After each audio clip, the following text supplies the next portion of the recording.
Hello and welcome to the Silver King's War.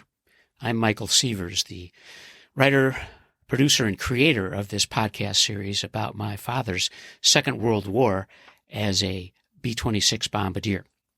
This is an introduction to the first in a trilogy of plays about the Silver King.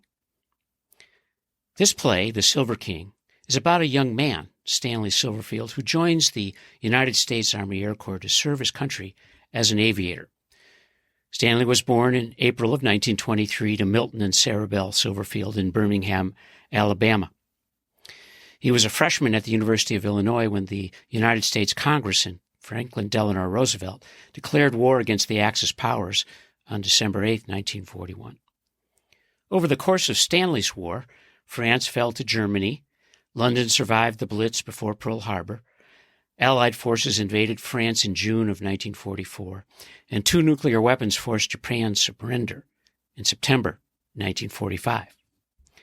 As the draft loomed, Stanley finished the school year and joined the enlisted Reserve Corps in June of 42. And then he rode a troop train from Birmingham to Nashville, Tennessee in January of 43. Thompson Lake, Tennessee was home to the Army Air Force Classification Center. Air cadet candidates were tested over an intense week to determine their next training stop. Stanley, a hopeful flyer, was posted to pilot school at Maxwell Field in Montgomery, Alabama, in 8 days. His rise began over 3 weeks of living with 38 men around coal stoves in a wood shed. It was a shock, but the guys and food were good. He's 6 feet, 160 pounds, with 20/20 vision. His goal, to become an American aviator. 90 days later, Stanley washed out of pilot school in Lakeland, Florida, his rating flying deficiency. And 9 months after that desperate day, in January 44, he graduated from bomber school in Carlsbad, New Mexico. Second Lieutenant Stanley Lester Silverfield, Bombardier Navigator, Army of the United States.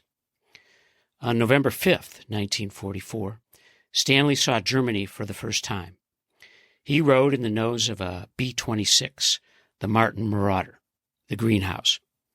Stanley dropped death so others might live. This is the Silver King's War.